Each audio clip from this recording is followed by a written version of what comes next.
call me Quan. This is gonna be my video diaries where I just talk basically to myself, and if anyone starts viewing them and really enjoying them, that would also be awesome. But you don't have to. You don't have to. You don't need to. You don't have to. You don't need to. And that's how we're gonna go into politics and personal life. I realize that my personal life doesn't actually match my politics one to one, because my personal life, I actually am very sentimental, and I'm very how you say, sensitive when it comes to things that happen within my life. I'm not very blasé and whatever. I am very carefree as like an attitude kind of thing, but as a mentality kind of thing, I'm very sensitive. I'm very sentimental. I'm very I want things to have meaning. I want things to have depth. I can't just have it be like casual, floozy, not even thinking about it, da da da. But with my politics, that is exactly how I am. Like, I believe that, because politics is basically you expressing how you feel a majority of people should be allowed to live. So with the politics, I think anyone, like with bodily autonomy, get your tattoos, get your breast implants, butt implants, do whatever you need to do, sleep with whoever you want, like do whatever you want with your body, so long as it doesn't have to involve anyone else's body being harmed or injured or used or exploited or whatever. But like, if it's your body, again, your choice, your body, your choice, because I don't really get why I should be involved in that situation, since I will not be living in your body for even a second, but I will be living in mind for all of my life. And that's where the personal comes in, where I realize, like, when I was pursuing romantic relationships, that I wanted them to be sentimental. I wanted them to be monogamous. I wanted them to have that contract, that restriction, not all of that freedom, weirdly enough, because I like that bound. It was comfortable, and it is something I've actually lived in for most of my life. Like with friends, I would be very selective, and I'd have the same friends for years on years on years. And I realized those are the relationships I desire the most. Those are the ones I enjoy the most. When I started getting into like relationships romantically and just like um even sexually, I started to realize that if it was like the short term thing where we would just be like meeting up for a little bit and never see you again, bet. And not even to say you're important or like that you're all that, it's just that my brain is wired to remember people if I had one good encounter with them. And if I had like a really good encounter with you more than once, I might remember you. Like twice, I had a good encounter with you twice.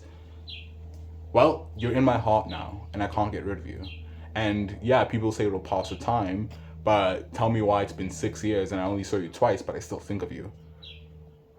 That's how my brain works. That's how my brain works. I'm okay though, so yeah, that's fine. Like, but that's the thing. I don't even see it as a bad thing. I do hold people deeply in my heart. So I realize I have to be a selective person, because I've always been a selective person. Because when I do select you, I want to know almost every part of you. And if you're not going to allow me to know every part of you and know every part of me, and we can't explore each other like that, I'm probably less interested. I'm actually not interested at all.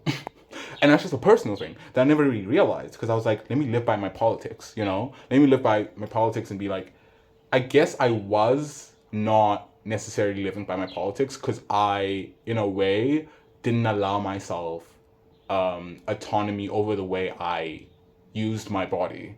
And I started to realize that when there was like just a feeling like in your gut, that a sinking feeling in your gut when you'd be with someone and they'd touch you and you'd be like, well, that wasn't actually fun, huh? Yeah.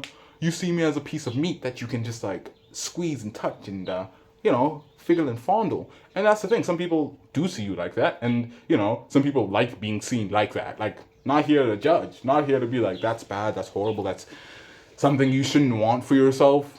If it's something you want for yourself, it's something you want for yourself. If it's something that somehow you've been conditioned to enjoying, something you've been conditioned to be like enjoying. I'm not going to moralize it and be like, this is bad, this is good. I'm just saying, is it compatible with who you are? Like, you can still have the politics of freedom and progression, not progression, of progress, of progress, but you don't have to live by every single thing you preach, because the things you're preaching can sometimes just be for other people and their liberation and their progress and their, like, that's the thing. You're not only fighting for yourself. If you were fighting for yourself, you wouldn't have that dissonance. There wouldn't be like that disconnect sometimes. And it's weird because it's a disconnect created by empathy. Like, you want other people to live their lives in freedom and in like comfort and Like, you want people to be happy. But weirdly enough, because you want to prove so badly that the lives that they want to live, that make them happy, are so important, that you want to live that life too, even though it's not the life you want to live. I don't know. I don't know. It's a matter of growing up. It is a matter of growing up. And as I have been growing up, I'm realizing I'm a softie. I'm a softie. Like, I would love to be the indifferent, apathetic baddie that everyone else is, you know. Yeah, you know, they do whatever they want. They do whatever they feel. But can't say I can. Can't say I can. I'm the kind of person who looks into your eyes and wants to get to know every single crevice of that mind. I want to know everything. I want to know every single thing. The good, especially the bad. I want to know all. I want to know it all. I want our lives to intertwine, like mix up. I want that depth, that closeness, that connection. I will never reject that in me. I've always wanted that. I've always enjoyed having that. And as I've grown, I'm starting to realize that the patterns and the politics have been mixing up the image drastically, terribly. So in a way, I live my life in a much more traditional sense, or want to live my life in a more traditional sense, whereas I am in a monogamous relationship. It is very long term. I get to know the person through and through, and it's in a very conventional way almost, with a certain level of like restrictions and rules and all that stuff. That performance almost, because I see it as a performance, really, relationships in general. And it can be a very sincere performance and very like true performance to you. It's just that you live in that context. You've already like established rules, and now you work by those rules. And I see that that rule following as a performance. Like, you see someone hot and you're in a relationship, and you know they're hot, but you don't do anything about it. You don't act on it in any way. And then you go back to your partner, and that rule for some reason activates something in me to be like, oh, that'd be so much fun.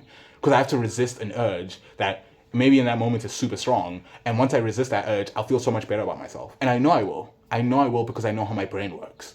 Like, if I have an urge and I can fight it back because I know that urge is bad for me and bad for like my social life, my personal life, my just life in general, and I restrict that urge, for some reason that's just like, yeah, he's living by the life he wants. But when I, let's say for instance, am not in a relationship, or maybe I'm in a very open poly relationship, and I get to sleep with whoever I want, and whoever's hot I can just approach and be like, hey, you wanna make a baby? That thing is not there. That reward system I've almost built up in my own head is not there. So that's where I feel like there's so much more I could go into for like how the political sometimes just doesn't match the personal. But that doesn't mean that disconnect is a bad thing, but actually means that sometimes that you are more connected on a political front to other people than you are to yourself, which can be bad. Which can be bad. I'm trying to equalize it to be like the politics and the personal need to be like meeting each other and not one higher than the other. I think the politics was a bit higher than the personal, and now I'm matching up the personal with the politics, because it's been a travesty when it comes to romance. It's been a hellscape. It's been a hellscape, and I thought the rest of y'all was on to something when you were like, yeah, whole life the best life. No. No, I like it when someone remembers my name. I I like it when someone checks on how I'm doing and tells me about their family dynamics, and I tell them about mine, and we work through our psychologies, and we get uncomfortable with each other and get very comfortable with each other, and we explore many versions of each other. Yeah, that sounds like fun. That sounds like such a blast. And and for so long I was like, nah, maybe that's just a phase. I thought that was the negative. For a while I thought that was the negative. But as I'm growing older, decaying, becoming much more decrepit, I'm learning some things on the way too, you know? So, yeah, I want a lover, not a fucker. That's the end of that.